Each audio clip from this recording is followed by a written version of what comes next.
Brighton and Nottingham Forest played out a fiery 2-2 draw in which Morgan Gibbs-White, Nuno Espirito Santo, and Fabian Herzler were all sent off. The key incident happened with 7 minutes remaining with the scores level as Gibbs-White, already on a booking, jumped in with a scissor-like challenge on João Pedro that eventually led to a second yellow, despite referee Rob Jones initially deeming that Gibbs-White had played the ball. Brighton could not put Forest away, though, and substitute Ramon Sosa tapped in for the equalizer after Jota Silva had evaded the Seagulls' offside trap. It was his first goal for the club since his summer move from Argentine club Talleres. The game had ebbed and flowed before that, with Forest taking an early lead from the penalty spot through Chris Wood after Callum Hudson-Odoi had been fouled. Brighton were flat in the first 45 minutes, but somehow found themselves in front at the break after Jack Hinshelwood headed home before Danny Welbeck curled in a sumptuous free kick. The first successful one of the Premier League season, Nuno's red card was unjust.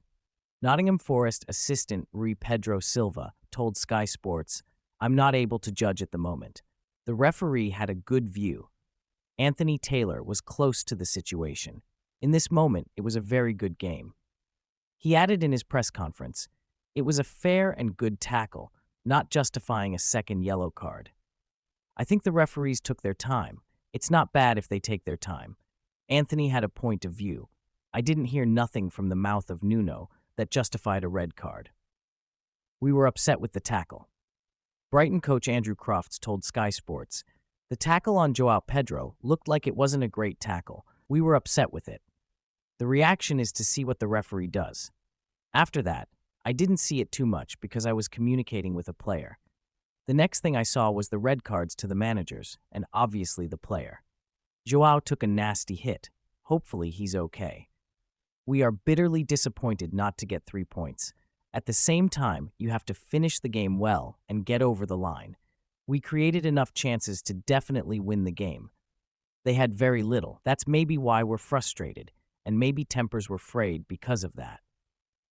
Hopefully we can learn a lot from the last 2 games at home, but we're still unbeaten, so there's a lot to be positive about." Goals from free kicks are a rare breed these days in the Premier League. Long gone are the days of David Beckham racking up multiple goals a season from a dead ball situation. There were only 11 free kicks scored in the entirety of last season. There were 27 in the 2014-15 season. But we have our first of this Premier League campaign, courtesy of an unlikely source in Welbeck.